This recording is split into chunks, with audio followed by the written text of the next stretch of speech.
Hello everyone, welcome back to my channel. আজকে the night train at Deuli থেকে কিছু important joining of sentences আমরা শিখব। তো চলো একে একে দেখে নিই। এবং এটা কিন্তু পার্ট 1 ভিডিও, আরও জয়নিং অফ সেন্টেন্সেস কিন্তু আসবে, কারণ চ্যাপ্টারটা থেকে প্রচুর এরকম সেন্টেন্সেস হয় যেখান থেকে আমরা জয়নিং, স্প্লিটিং এগুলো আমরা শিখতে পারবো। তাই জন্য অল্প অল্প করে শিখবো। আর আজকে যেই গ্রামারটা তোমরা শিখতে চলেছো মন দিয়ে দেখো, কারণ তোমাদের সেমিস্টার 3তে কিন্তু টেক্সচুয়াল গ্রামার থাকবে। ঠিক আছে, তো চলো ভিডিওটা আমরা শুরু করি। Let's start. প্রথম কোয়েশ্চেনটা আমরা দেখে নিচ্ছি। বলছে, it was a cold morning, the girl had a shawl thrown across her shoulders. It was a cold morning, এটা একটা সিম্পল সেন্টেন্স। এবং তারপরে যে সেন্টেন্সটা, the girl had a shawl thrown across her shoulders, এটা কিন্তু আরেকটা সিম্পল সেন্টেন্স। আমরা যখন কিসে জয়নিং করবো, আগে ইনস্ট্রাকশনটা দেখে নিই। বলছে জয়েন ইনটু সিম্পল সেন্টেন্স, অর্থাৎ আমাদেরকে সিম্পল সেন্টেন্সে কিন্তু জয়নিং করতে হবে। সিম্পল সেন্টেন্সের রুলস যারা জানো না ভালো করে বুঝে নাও। সিম্পল সেন্টেন্স যখন আমরা করব তখন সিম্পল সেন্টেন্সের রুলস হচ্ছে, সেন্টেন্সে একটাই সাবজেক্ট থাকবে এবং একটাই মেন ভার্ব থাকবে। সাবজেক্ট একটার বেশি থাকতে পারে কিন্তু মেন ভার্ব কিন্তু একটাই থাকতে হবে। অর্থাৎ আমাদের সেন্টেন্সে এখন একটা সাবজেক্ট ইট আছে প্লাস একটা ভার্ব আছে ওয়াজ, আবার আরেকটা সেন্টেন্সে আরেকটা সাবজেক্ট আছে দ্য গার্ল আর তার সাথে ভার্ব আছে হ্যাড। এটা যখন আমরা একসাথে করব সেন্টেন্সটাকে জয়নিং, তখন এটার আনসার কি দাঁড়াবে? আমরা বলবো the girl had a shawl thrown across her shoulders in a cold morning. এই যে ইট ওয়াজ আ কোল্ড মর্নিং, এই পার্টটাকে কিন্তু আমরা ইন আ কোল্ড মর্নিং করে দিলাম। তার ফলে কি হলো, পুরো সেন্টেন্সটার মধ্যে কিন্তু একটাই সাবজেক্ট রইল দ্য গার্ল এবং একটাই ভার্ব রইল হ্যাড।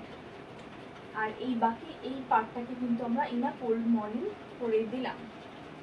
বোঝা গেল আশা করি। নাম্বার 2 দেখে নিচ্ছি আমরা। Question number 2, she came to my window, she stopped. সে আমার জানালার পাশে আসলো এবং সে দাঁড়ালো, থামলো। এটাকে বলেছে জয়েন ইনটু কমপ্লেক্স। কমপ্লেক্সের যেটা নিয়ম, সিম্পলের ক্ষেত্রে কি নিয়ম, যে আমরা সেন্টেন্সে একটাই সাবজেক্ট রাখবো, একটাই মেন ভার্ব রাখবো, কিন্তু কমপ্লেক্সের ক্ষেত্রে একটার বেশি সাবজেক্টও থাকবে, একটার বেশি মেন ভার্বও থাকবে এবং লিঙ্কারও থাকবে। অর্থাৎ দুটো সেন্টেন্সকে যখন আমরা যুক্ত করছি একটা লিঙ্কার দিয়ে, সেটাও থাকবে। সেটা WH ওয়ার্ড হতে পারে, যেমন লিঙ্কারগুলো কী কী, অল WH ওয়ার্ডস, যেমন who, which, when, what, where, how এবং দ্যাট, এগুলো। এছাড়া তো বিকজ, অ্যাজ, দো, অল দো, সমস্ত কিছু কিন্তু, এবং কন্ডিশনাল ক্লজ, ইফ, এগুলো সমস্ত কিছু দিয়ে আমরা কমপ্লেক্সে জয়েনিং করতে পারি। এবার এক্ষেত্রে দেখো, she came to my window, সে আমার জানালার সামনে আসলো, সে স্টপড। তাহলে আমরা বলতেই পারি সে যখন জানালার সামনে আসলো সে তখন থামলো। তাহলে এটার আনসারটা আমরা ওয়েন দিয়ে করবো, যে when she came to my window she stopped. সে যখন আমার জানালার সামনে আসলো সে থামলো। দেখে নিচ্ছি question number 3, I walked across to the tea stall. A kettle was boiling over on a small fire. অর্থাৎ আমি টি স্টলের কাছে গেলাম এবং সেখানে টি স্টলটা পেরিয়ে গেলাম, সেখানে একটা কেটল বয়েল হচ্ছিল, তাই তো, একটা ফায়ারের ওপর, মানে আগুনের ওপর কেটেলটা বসানো ছিল। এবার এটা কি বলেছে, জয়েন ইনটু কমপ্লেক্স। কমপ্লেক্স সেন্টেন্সে যেহেতু করতে হবে আমাদের লিঙ্কার আনতে হবে। তো আমাদের সেই সাবজেক্ট একটা ভার্ব রাখতে হবে বা একটা সাবজেক্ট রাখতে হবে, এরকম ব্যাপার না। কমপ্লেক্সে আমরা জানি মোর দ্যান ওয়ান সাবজেক্ট থাকে, মোর দ্যান ওয়ান ভার্ব থাকে, কিন্তু লিঙ্কার থাকতেই হবে। তো এক্ষেত্রে আমরা করব যে I walked across to the tea stall, যেখানে কেটলটা বয়েল হচ্ছিল, অর্থাৎ where a kettle was boiling over on a small fire. অর্থাৎ এখানে ওয়্যার দিয়ে আমরা কিন্তু সেন্টেন্সটাকে জয়েন করলাম। এবার আমরা দেখে নিচ্ছি question number 4, she was alone on the platform, she did not move. সে প্ল্যাটফর্মে একদম একা ছিল এবং সে কোনো নড়াচড়া করছিল না, মানে কোনো মুভমেন্ট করছিল না। তো এক্ষেত্রে বলেছে জয়েন ইনটু সিম্পল। এবার জয়েন ইনটু সিম্পল সেন্টেন্সই যখন বলছে আমাদের মাথায় রেখে করতে হবে যে আনসারে কিন্তু একটাই সাবজেক্ট রাখতে হবে এবং একটাই মেইন ভার্ব রাখতে হবে।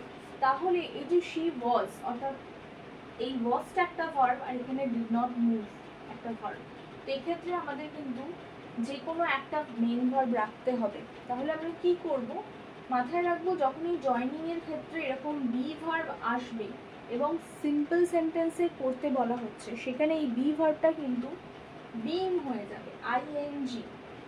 তাহলে আমরা ওয়াজ এর ক্ষেত্রে বিং লিখলাম, being alone on the platform she did not move, being alone on the platform she did not move. এবার আমরা দেখে নিচ্ছি question number 5। Deoli was a small station about 30 miles from Dera.